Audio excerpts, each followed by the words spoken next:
We're going to be taking a look at an article Bill wrote in 1945. We find it on page 103 in Language of the Heart. The title of this article is Those Goofballs. Before we get into that, let's take a little look at the big book. Kind of gives us a preamble to what we're going to be reading in the Language of the Heart. Please go to page 21.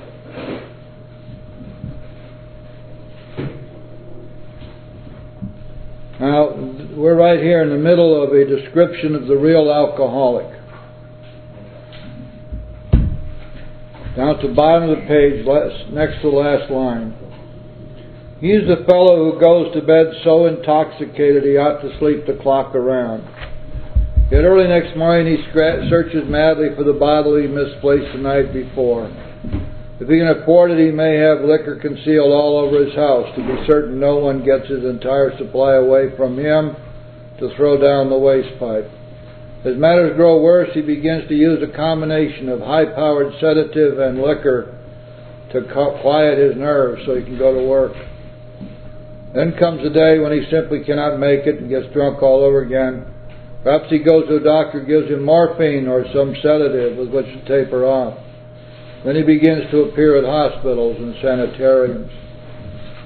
This one paragraph is very important to us to understand that the combination of drugs and alcohol goes all the way back into the history of our fellowship. And it's not something which we ought to be sneering at. It's something we need to look at from the standpoint of recovery, rather than looking to see how we can identify only those who are pure alcoholics. I'm not even sure that breed exists anymore. If you'd like to, there's other material which would be helpful in terms of Bill's personal experiences, and we're going to read about part of his experience here in Those Goofballs. But also there's a book called The Soul of Sponsorship, which is a collection of the correspondence back and forth between Bill and Father Ed Dowling. Father Ed was in St. Louis and Bill most of the time in New York.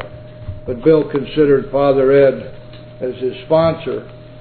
And Father Ed was not a member of the fellowship, but he dabbled his hand into it all over the place. In fact, when you read Soul of Sponsorship, you'll see why the 12 and 12 got so screwed up in writing about the steps, because it's Father Ed Dowling's hand all over that book. And Bill was in total mess at that time. You'll read in there about his LSD use and his depression and his suicidal tendencies and his attempts to become a member of the Catholic Church. You'll read in there about his submitting everything he wrote to Father Ed, and Father Ed correcting it and editorializing it and editing it and adding a lot of his own stuff.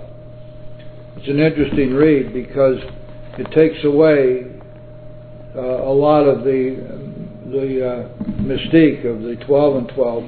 And when we read that book and we realize that it directly contradicts the big book in many essential parts, then we can begin to understand why.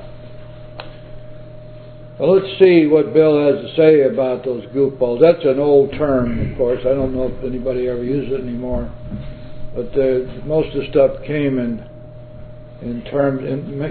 pill form or in liquid. Chloral hydrate was administered in a liquid form. Morphine, codeine, chloral hydrate, luminol, seconal, nebutol, amitol. These and kindred drugs have killed many alcoholics. And I once nearly killed myself with chloral hydrate. Nor is my observation and experience unique, for many an old-time AA can speak with force and fervor on the subject of goofballs. Excepting an infrequent suicide, nobody uses these drugs in the expectation of death. To many alcoholics still in the drinking stage, they represent blessed relief from the agonies of a hangover. Some of us perfectly sober for months or years contract the habit of using sedatives to cure insomnia or fight slight nervous irritability. I have the impression that some of us get away with it, too, year after year, just as we did when we first began to drink alcohol. Yet experience shows, all too often, that even the controlled pill taker may get out of control. The same crazy rationalizations that once characterized his drinking begin to blight his existence. He thinks that if pills can cure insomnia, so can they cure his worry. Now a word about the use of morphine by physicians. Sometimes a general practitioner, not knowing his patient is already loaded with barbiturates, will give a morphine injection. A friend of mine died like that. So for about 3 years he got an emotional jam. Pills led to alcohol, and this combination to still more pills. The doctor found an excited heart. Out came the needle, and a few hours later out went a very good friend. Another close friend, sober 3 years, also fell on evil days, pills and liquor. At the end of about 3 weeks of this diet, he was placed one evening in a sanitarium. Nobody told the doctor about the pills, with which the system was already loaded. The patient was eased with a shot of codeine. Before daylight, he was dead. Near the end of my drinking career, I had an alarming experience. Chloral hydrate was prescribed for one of my terrible hangovers. The doctor warned me to stick rigidly to his dosage, but I kept possession of the bottle. While my wife slept quietly beside me, I reached under the mattress, took out the flask, and guzzled the whole business. I had a close shave. Moral: when a doctor gives a legitimate sedative prescription, don't let the alcoholic have the bottle. As a matter of fact, our friends the doctors are seldom directly to blame for the dire results we so often experience. It is much too easy for alcoholics to buy these dangerous drugs, and once possessed of them, the drinker is likely to use them without any judgment whatever. Sometimes his well-meaning friends, unable to see him suffer, hand him pills themselves. It's a very dangerous business. It's even dangerous to give a suffering alcoholic a drink if he's already loaded with pills. Years ago I had the experience of this sort. We had an alkie in tow whom I shall call Slim. He finally had consented to go to a hospital. On the way he had a few, but only a small quantity compared to his customary capacity. Just before we reached the hospital, Slim's speech suddenly got very thick and he passed out. I had to get a porter to help him to a cab. As he could usually manage a couple of bottles a day when active, I couldn't understand his performance at all. Arrived at the hospital, Slim was still slumped in his seat and I couldn't move him. Our good friend Dr. Silkworth came out and peered in the cab door. One look was apparently enough. He said to me, "How is this man's heart?" Confidently I replied, "You got a heart like an elephant." Told me so himself. I don't see how he got drunk so fast. I gave him very little liquor. Now came the doctor's stethoscope. Turning then to me, he said, "Not much use bringing this man in here. He can't last long. What else have you been taking besides liquor?" Stunned, I replied, "Nothing that I know of." Very gingerly, an attendant carried Slim inside. Out came the stethoscope again. The doctor shook his head, saying, "This poor chap has been loaded with barbiturates for days." When you gave him alcohol, even a little, it fired off the accumulated charge of sedative he had in him. See how blue he is? His heart isn't really working much. It's just jittering. I can't even count it. Doctor rushed the phone and called Slim's wife. To my horror, she confirmed the fact that he'd been taking heavy doses of Amitol for about 10 days. The doctor gently told her she'd better hurry, else she might be too late. Then he called a famous heart specialist for consultation and told him to hurry too. They laid Slim on a bed upstairs. The great specialist came and drew out his stethoscope. But once he looked very serious and motioning us into the hall, he said he would leave a prescription, but he did not think my friend could possibly live through the night. Dr. Silkworth agreed. During these proceedings I had been praying as I never had prayed before. After 2 doctors had pronounced a death sentence on Slim, I told them of my prayers and explained cheerfully as I could that I had been reading Dr. Alice Carroll's book, Man the Unknown, in which prayer was described as effecting miraculous cures. The great specialist took his leave. Dr. Silkworth and I went downstairs to wait for the prescription to come in. A boy finally brought 2 capsules from the drugstore. The doctor looked at them, saying he hated to give them, they were so powerful. We went upstairs, and as we stepped off the elevator, we saw someone coming down the hall, jauntily smoking a cigarette. "Hello, boys," roared Slim. "What am I supposed to be doing in here?" Never, so long as I live, shall I forget the relief and astonishment which spread over the doctor's countenance as he quickly tested Slim's heart. Looking at me, he said, "This man's heart is now normal. 15 minutes ago I couldn't count it. I thought I knew these alcoholic hearts pretty well, but I've never seen anything like this. Never. I can't understand it." What miracle saved Slim, no one can say. He left the hospital in a few days without ill effects from his experience. As for me, well, I guess I learned my lesson then and there. No more goofballs unless the doctor said so. Not for me. No, thank you. I just add another note, if I may. There's a lot of stuff out there right now that's being prescribed that wasn't around at the time this was written. A lot of these sedatives, and I know because I have seen it. Some of this stuff is deadly when mixed with alcohol.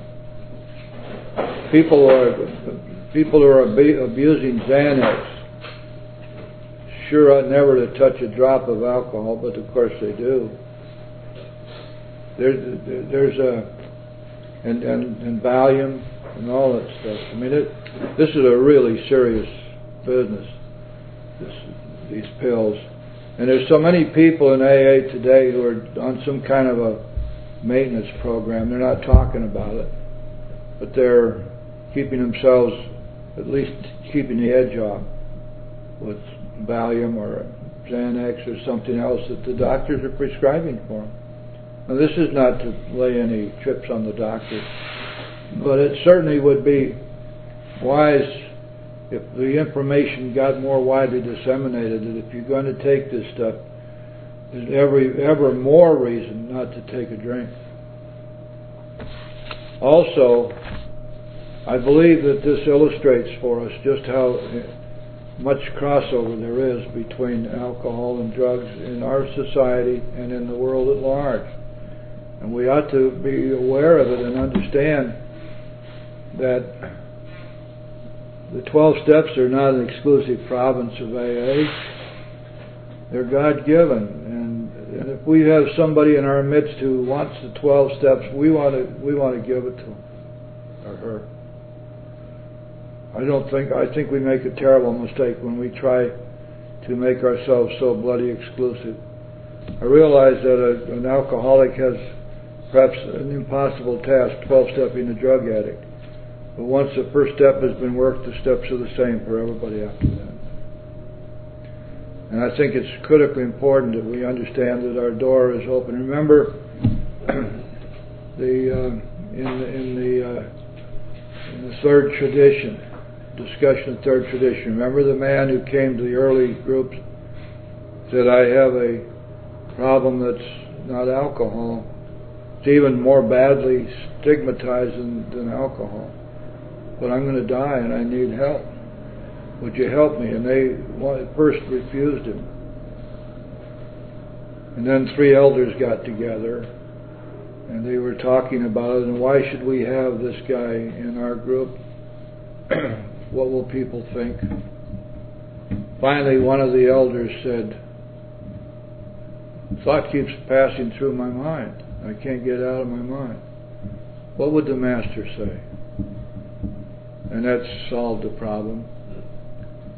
And this man became a very valuable member of the fellowship, carried the message, helped many, many, many people. Because after all, the 12 steps are 12 spiritual principles. They apply to all human beings. And for us to think that somehow or another we have the exclusive right to them and all the other 12-step groups out there are interlopers of one sort or another is pretty fatuous on our part, I think. And very short-sighted. Anyway, that's my opinion. Who would like to share now? Yeah. My name is Carl Lynch. I'm an addict and alcoholic. And Carl? I never knew my father, which always tormented me to do more and more drugs and alcohol. And the only things I did know about him is my mom told me these things, told me he tried to kill me when I was a baby, locking me in a closet for a week, I believe is what she said. And then she turned around and married another one. And he kicked me out when I was 6. He'd come home up drunk, drink a bottle every day, come home and kick me out, beat me with pipes, bottles, boards, cans, cowboy boots, wherever he could find. I'd stay out in the woods a little bit from the house. I'd sleep out there. I didn't understand. I used to talk to God. I didn't even know God, but I talked to him because I figured there was one out there somewhere. Go back the next day, my mom say, "Oh, come on in, he's gone, you can come in, give me something to eat." He'd come back and do it again. That went on every day. Neighbors, some of the neighbors knew it, and I used to beg them, "No, don't do nothing, because I don't want my mom to get no kind of trouble or nothing." They let me sleep over there at their house or something. And this went on, and I kept sleeping in the woods, and finally the police, I didn't go to school that much either, because they were wondering, where is he in school, when I was out there in the woods. So I started getting in trouble in the school, and my mom would go and say, he's just running away from the house. And I knew it was a lie, but I just said, okay, I'm running away. So they put me in like foster homes and stuff, and I'd run away from there definitely, because I didn't want to live in there. There were like a whole bunch of people, a whole bunch of kids, and they didn't care about you at all. I got bugs in the refrigerator and everything. So I ran away back in the streets, and then they picked me up and put me in another one, and then I ended up going home, and my mom said, "Oh, come on in," and then I come in, I go in the house, and then that night he come back again and kick me out again. I used to go up in a tree, and at 6 years old, I can remember at 6 years old, I used to go up in a tree. There's like a little piece of wood up there. I don't know who built it before me or something, but I didn't build it. Someone else, it was already up there. I'd go up there and smoke cigarettes and drink his whiskey at 6 years old up in the tree. And there'd be a cigarette butts and bottles all over the ground. They knew I did it. So then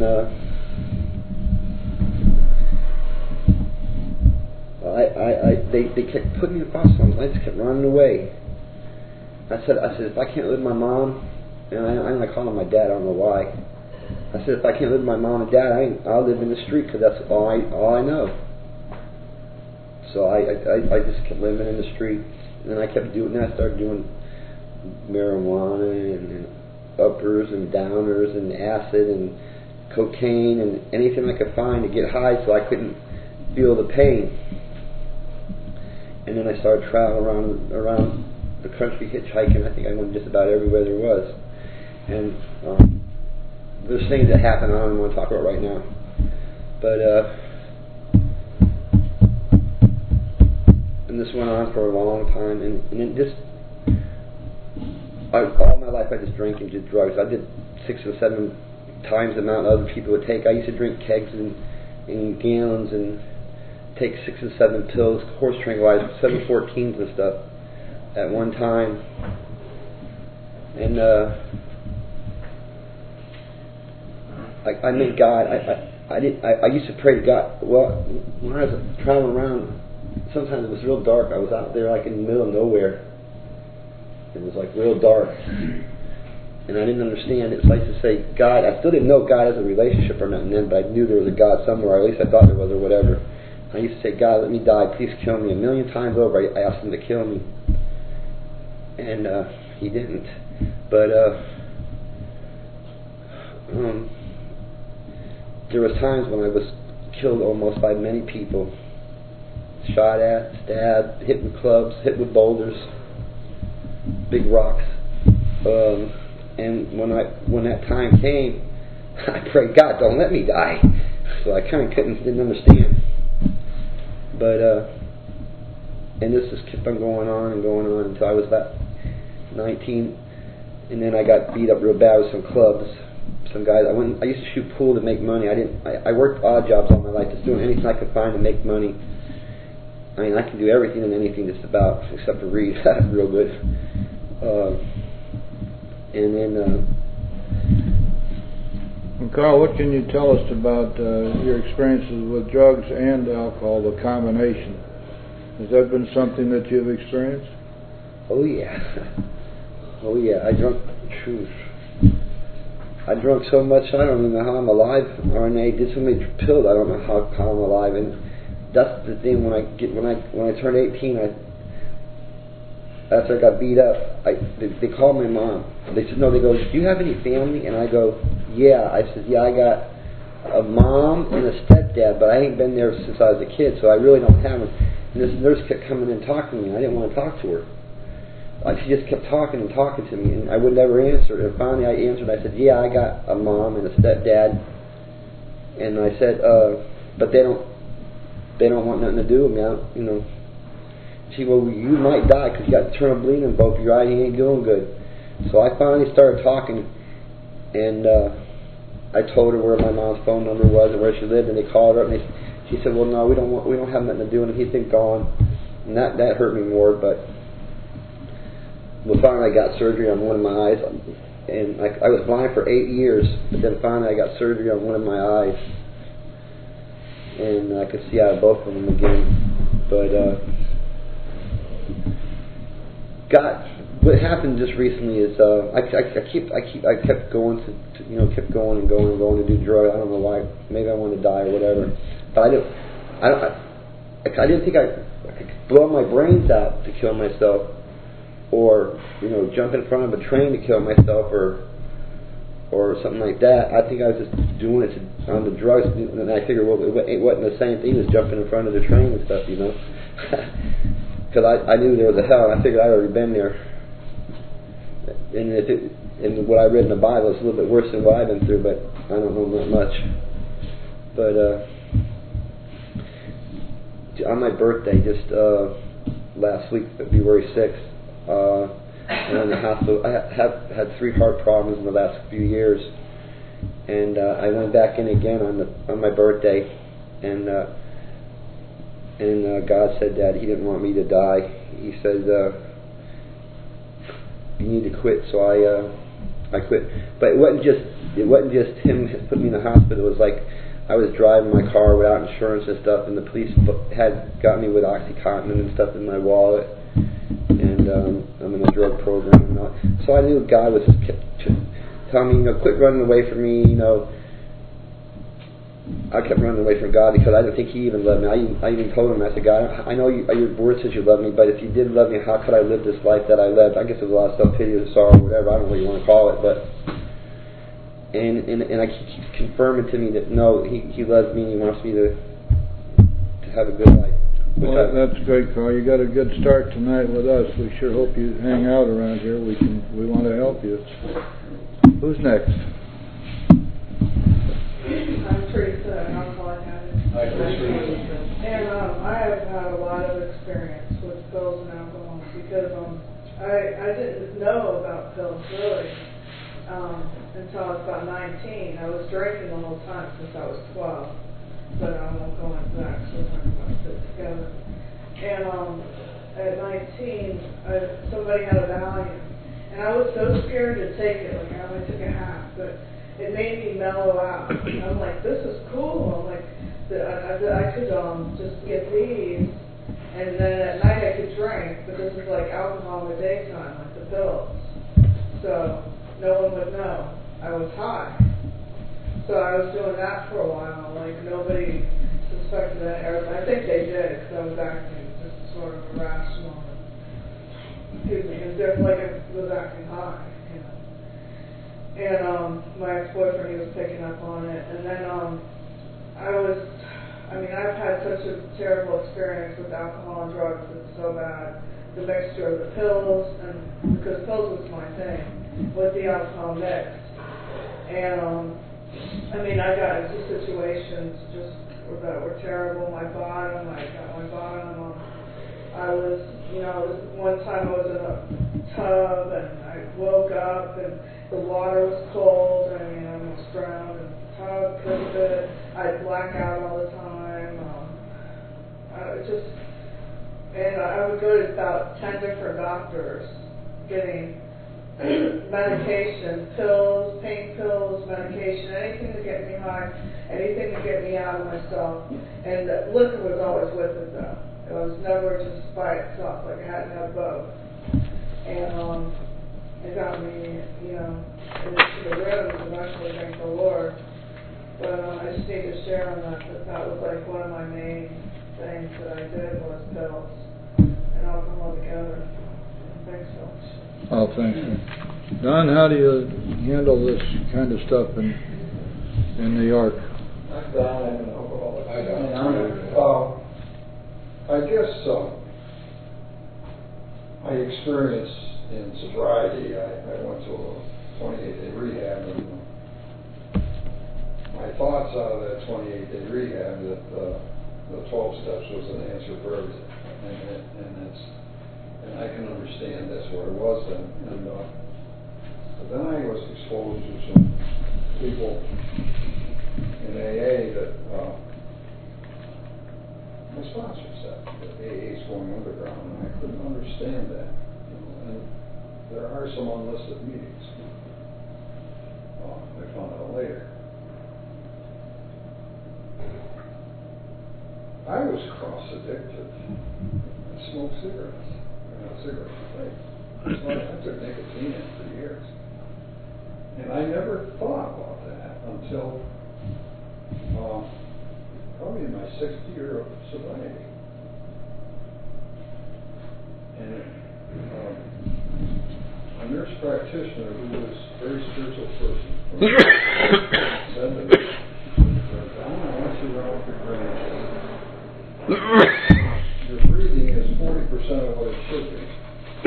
At my age, I smoked for 38 years.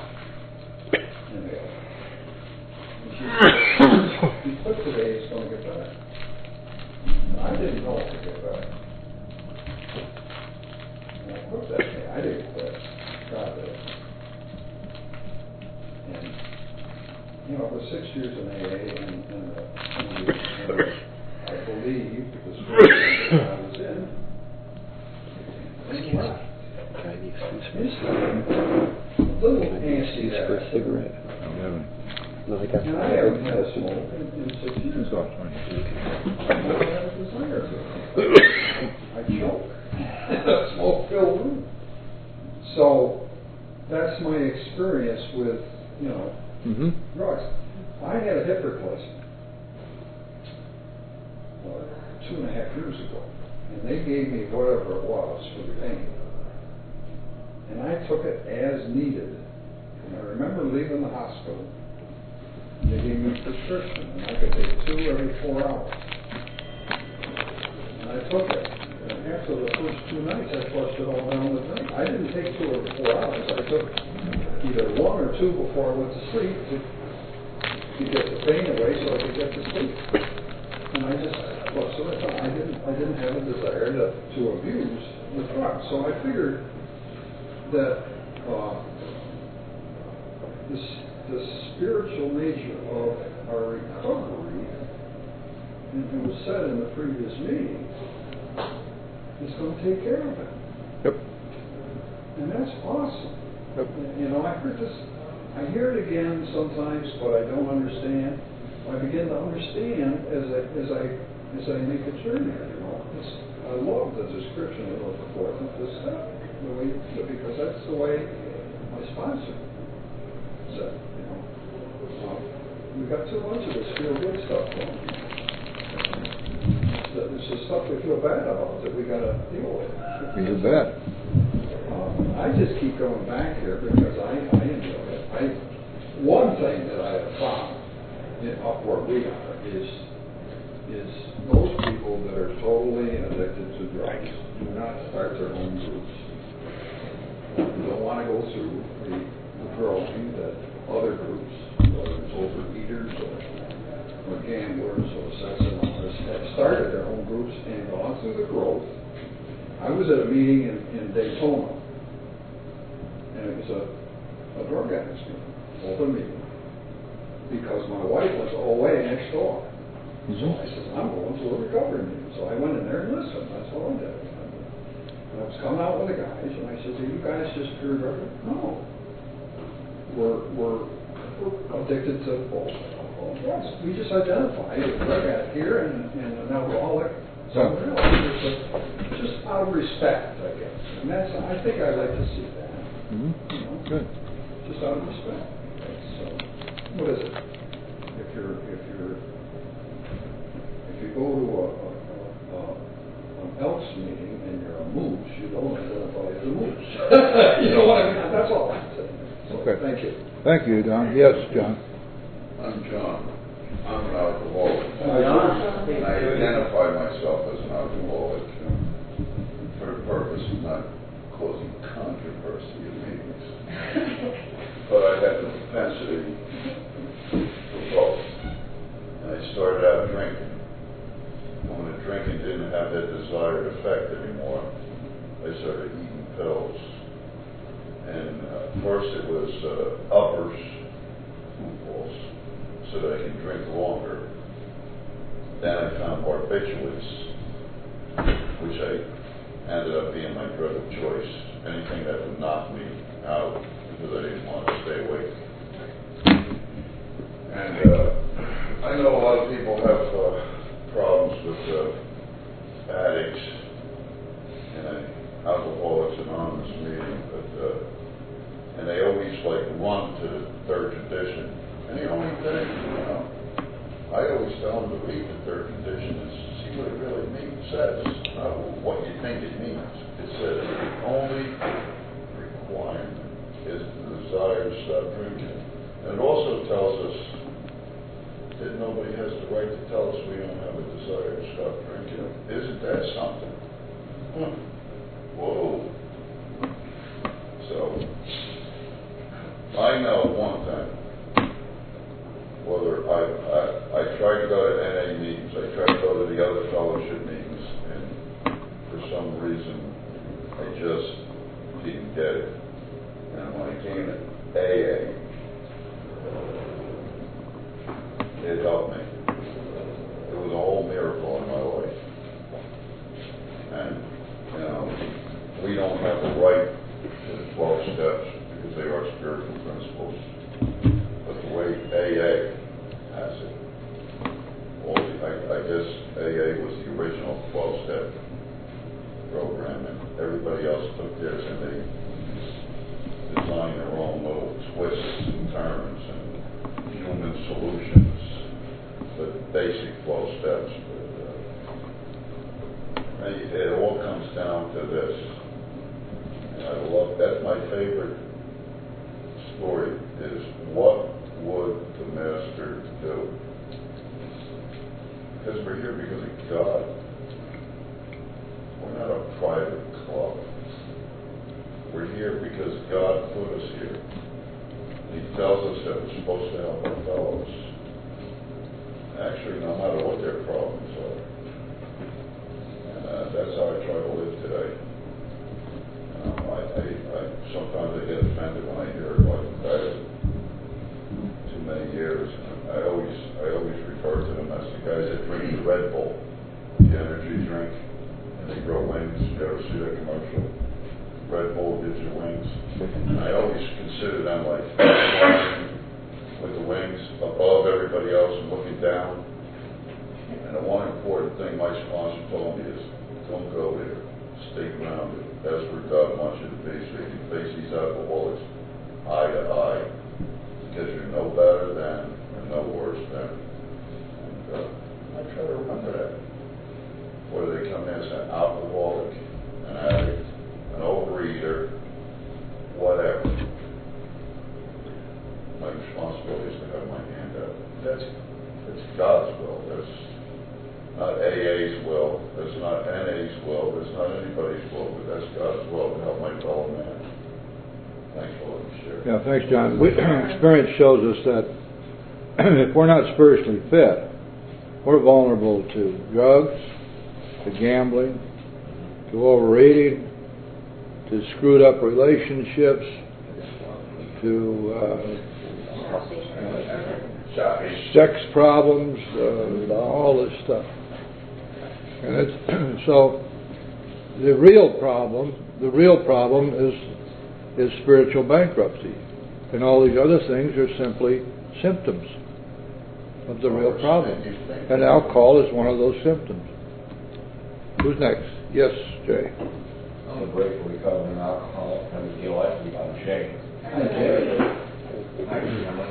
And you know, for years, for the first 5 years that I was sober, anytime I introduced myself, I used to always introduce myself as an alcoholic addict. And then one day, my sponsor pointed out to me that if I'm coming to the Fellowship of Alcoholics Anonymous, just simply out of respect, I should just simply introduce myself as an alcoholic. And if I was going to the other fellowship, the same thing. And I agreed with him. I thought about it. It made sense to me.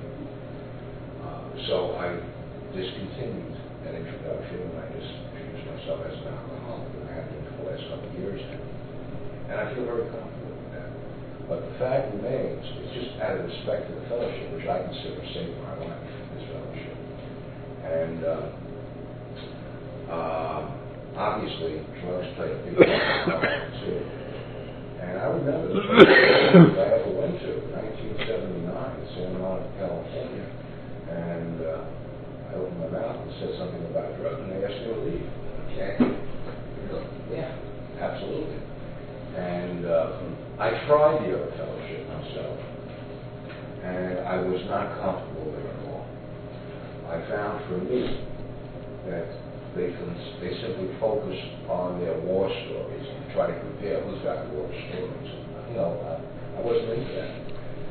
And during this period of time, I went to such extremes that I was actually successful right here in Broward County, going to a meeting on Friday night of the other fellowship and copying drugs at the meeting. And when I finally surrendered to my disease, I found that for me, this fellowship focused on the solutions, which is what worked for me. And as a result now, celebrating 7 years very shortly, and I'm so happy that I found myself in Alcoholics Anonymous. It's done so much for me. But drugs did play a big part in my life. You mentioned 714. I overdosed twice on it. That was after we rushed to the hospital in Quaaludes. And the second time they rushed me to the hospital to get me off the Quaaludes, they put me on Valium. But fortunately, I just don't take any knockout medication of any kind. And when I go to a doctor, for whatever reason, I let the doctor know that I'm a recovering alcoholic and drug addict. And not so long ago, I guess about 9 months ago, I had to have a bone marrow biopsy done in the hospital. And when they laid me down to do it, I told the doctor that I was recovering. He said, first we're going to inject you with morphine so you don't feel this. I said, no, you're not. No, he didn't say morphine, Demerol. That's what he said. I said, I'm sorry. I said, I'm sure you could use something else other than that. He says, the only other choice we would have would be Novocaine. He says, but you're going to feel it. I said, give me the Novocaine. I'd rather feel that pain than the pain I know will come with me if I start getting shot up with Demerol. And I did feel the pain, but no, it was worth it not having to deal with that concern. Because you give me a drug, and I'll leave the drug, I'll go crazy. I'm just going to avoid everything. So then when it was completed, after they finished the biopsy, after we withdrew, he gives me a prescription for Percocet. And my sponsor told me, he says, they'll probably give you some Percocets after you get out of there. He says, when you go home, give it to one of your 2 roommates. I said, you kidding? I give the Percocets to one of my 2 roommates, I'll never see them again. You're killing your roommate. So I said to the doctor, I said, I can't take this prescription. I'm sure there's something else you can give me. And he gave me ibuprofen, 800 milligrams, and that was fine. And it lasted for 1 day, and I threw the rest away. I didn't even eat it. But, I mean, it's all about how badly I want it. And I just don't ever want to have to go back to that hell again that I came from for so many years. And I've never been happier than I am right now. Thank you. Thanks, Dave. Bud, would you like to tell us what's going on in Dearborn? Yeah, I have some observations. I don't have any direct personal experience with alcohol and drugs. But back in Dearborn, it seems that AA is just loaded with cross-addicted people. And they introduce themselves as alcoholics and drug addicts. And Yeah. nobody has a problem with it. And I've gone to a lot of open talks and heard their stories. And as a education or whatever observation here, it seems almost to the person that they're in AA to kick the habit of alcoholism, to kick alcoholism. And even though they were taking heroin, whatever else, the LSD, whatever drugs they were taking, they were, as you said, they were taking those, or you said, so they could drink more. Yep. And kicking the drugs was not an issue. It's getting rid of the alcohol. Yep. That's the tough one. And that's totally opposite to whatever I was told as a kid, well, you're taking drugs, boy, they're really addictive, and, heroin addicts, you see all the TV programs, they got going methadone and everything else, but these guys didn't have to do any of that. They just, it seems that all they had, their key problem was alcohol. He said, is that everyone else's experience? I guess it's cross talk. Then the other observation is, personally, I didn't realize I was an alcoholic. I have no history in my family of alcoholism. And I didn't realize I was an alcoholic. I originally came into the program through Al-Anon to learn what I could do to fix at that point, she was my wife, but to fix her. Of course, I sat right on the bar stool next to her, managing to drink for drink. But I wasn't an alcoholic. I came to the program, and I went to open AA talks so I could find out about the disease. Well, the more I listened, the more I realized,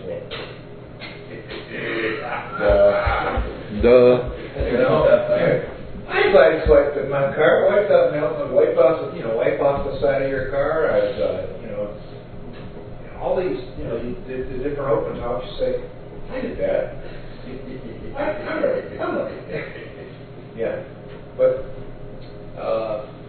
long story short, now my ex, as an observation, not only that she was diagnosed as manic depressive, so they gave her all kinds of things. She has just rows of drugs. And she drank. And I said, have you told your doctors that you're drinking while you're taking these pills? Oh yeah, it's not a problem. And she has to hold them. But, she's to this day, all my efforts to get her in program, she's not in the program. And her latest is she's getting electroshock therapy, which basically shakes them up. I don't know. They're nuking her brain. And the last I saw her is like, she has ruined her memory. Okay. They just, erased the hard drive.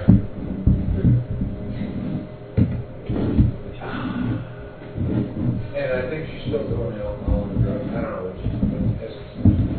It just,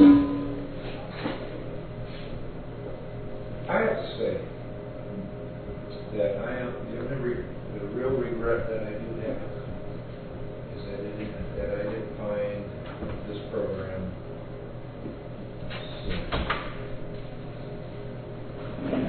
But the program teaches me is, can't change the past and you gotta move on. Mm-hmm. Kind of remember the past, but don't let the past be an anchor on me. But up until a couple of days ago, I was going to say that the reason I'm in the program is God's removed that desire to drink from me. So a couple of days ago, I had that desire to drink. It's just something hit me. I walked by one of these gas stations that has a big container of Travelers, you know, the beer on ice. And it was like, whoa, such an attraction. It was like I had to run out of the store. And I got out of there, got in the truck, and asked God to give me the strength and take a drink. And I don't think I would have done it without this program. But my main focus has been to be in this program to get rid of my shortcomings, to get rid of my character defects, as you were talking in the prior meeting. And I have to congratulate you. You seem to be, I have to commend you. I don't know. My comment would be, you do a good job in that meeting. Well, thank you. That's very nice of you. And Appreciate that. Tommy, we always like to hear from you. My name is Tom, I'm an alcoholic. Hey, Tom. You know, when you read the article, alcoholism is insecurity and inferiority, but it's also ignorance. When I hear people try to exclude somebody from the program, they obviously don't know the code that we are under, and that ignorance usually gets into arrogance in the form of exclusivity of any sort. And that's just a facade of fear with veneer around it. That's all it is. We don't want to, what he was saying is, oh, I hope and pray this guy's better. Well, if he had studied or he had come to Big Book, he would know that he shouldn't have done that. And that's the ignorance that's not acceptable in the program. When people try to help people in this program, they don't know what the hell they're doing. They screw them up. And that's why we have Big Book studies, and that's why if people, there are ways to help people, and it's called working with others, and if they just would read the instructions instead of it would work a lot better. But I've seen a lot of, as the gentleman was saying, cross-addicted people, but the cross-addiction is the mind is crossed up. You know, they keep on tripping themselves on their own lives. In my mind, my addiction was not the vehicle of alcohol or drugs. My addiction was that I was lying to myself, that I was tricking myself, and others were just nodding. Yeah, right. Sure, you're fine. Yeah, sure. You got another one. Oh, yeah, you poor baby. This happened to you, you poor child, and all you want is someone to feel sorry for you. And we have another term for that. You probably wouldn't use it. But the big thing for me is it was real in the 1930s is still real very much right now. And that is that we suffer from this incredible desire to help people, but we don't want to work at it. This is not that God will not bless your works if you don't work at it. What you said about Jim is absolutely true. When Jim and I talked, and he said, "Well, it's people are starving for the truth, and it's right smack dab in that book." And Jim, I've never ever heard him sway from the book other than his experience. And yet people want, you give them a different book and they'll read it in. You know, they won't read the book that will save their lives. And that's ignorance stuck in arrogance.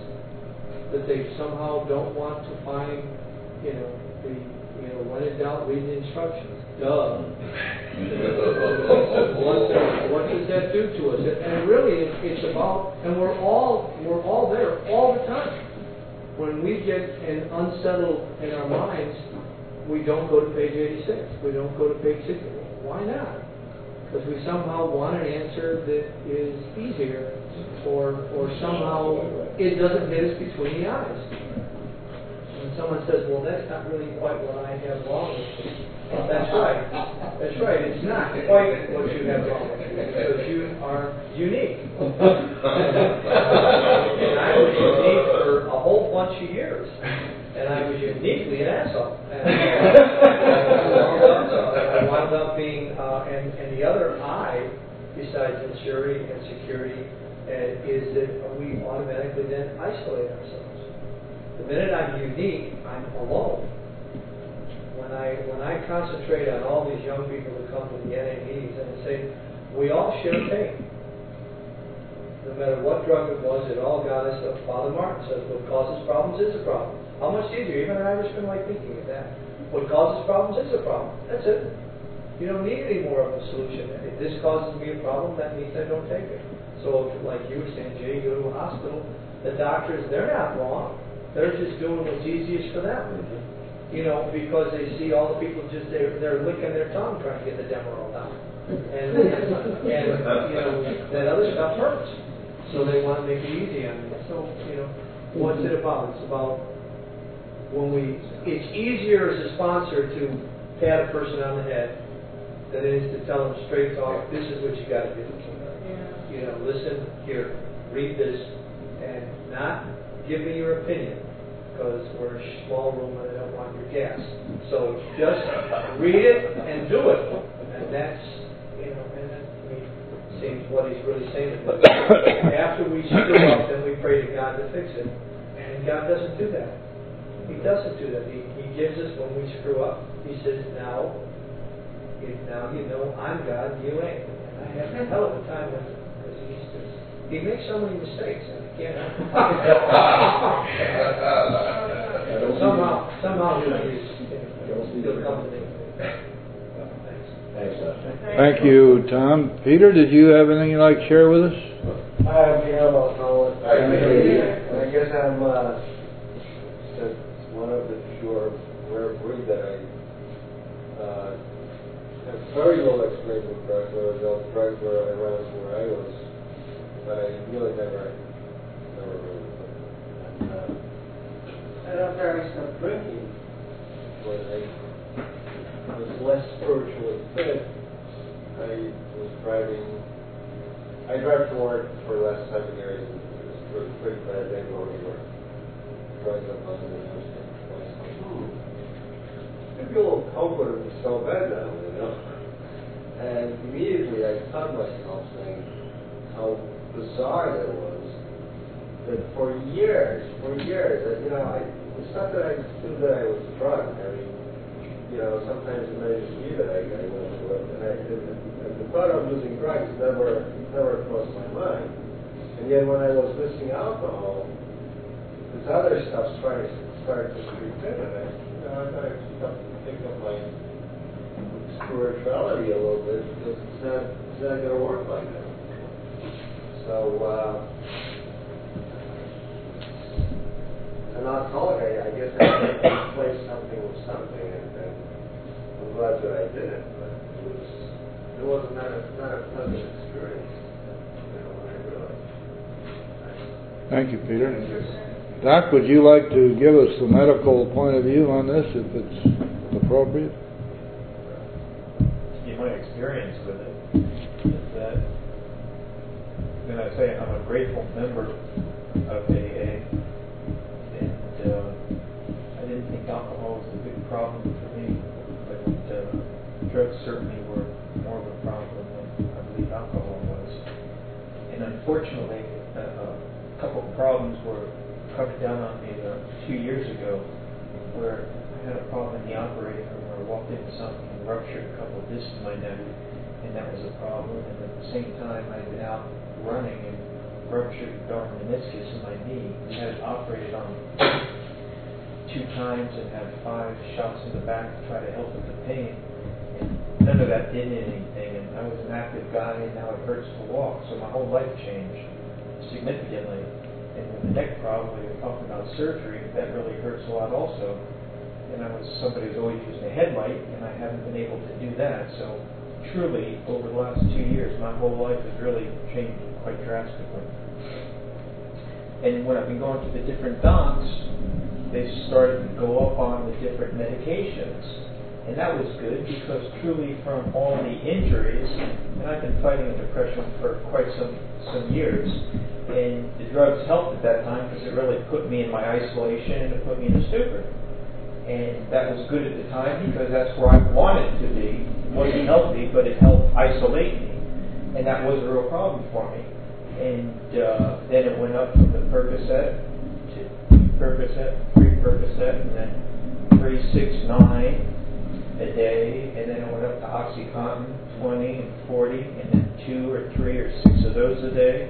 And then before you know it, they were talking about giving me methadone, and I didn't want to hear about that. And then they were talking about giving me a patch, a fentanyl patch. And this was, I got into a rehab program last March because of, thank God, my brother and family, and God was looking down upon me. And I was smart enough to go. And then when I got back, I was smart enough to get into the rooms.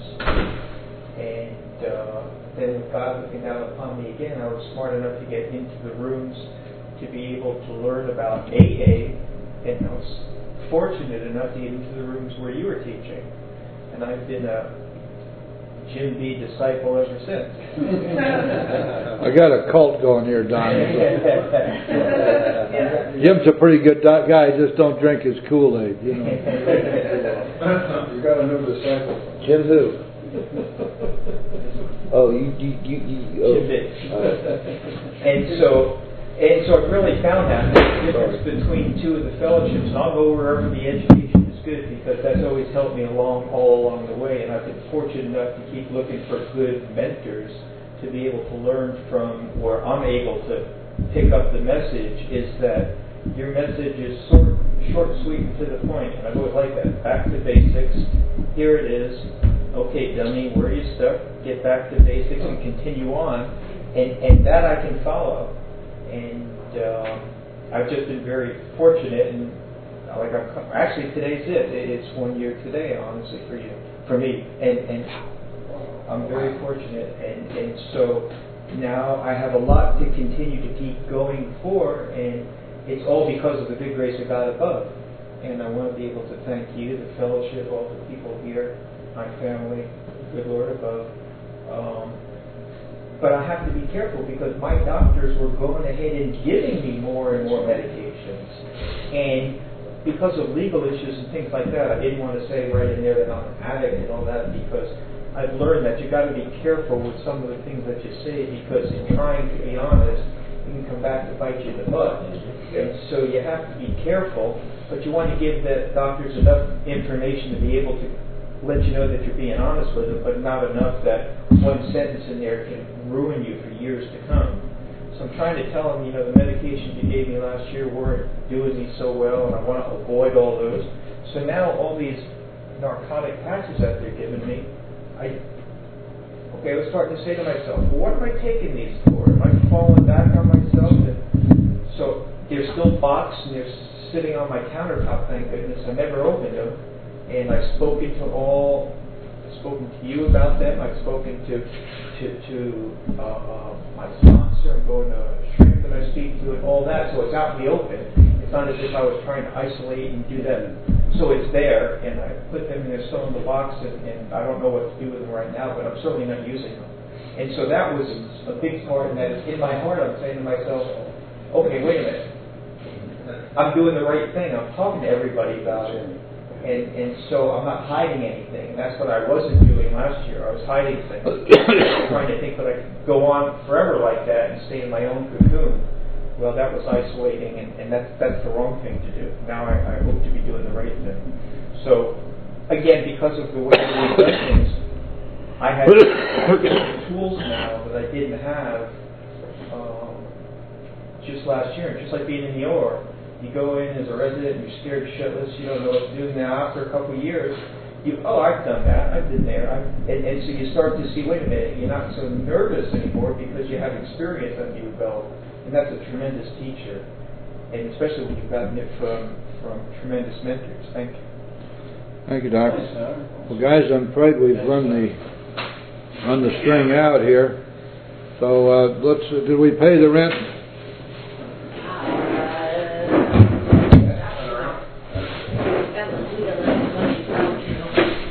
Pay the rent and we'll call it a night.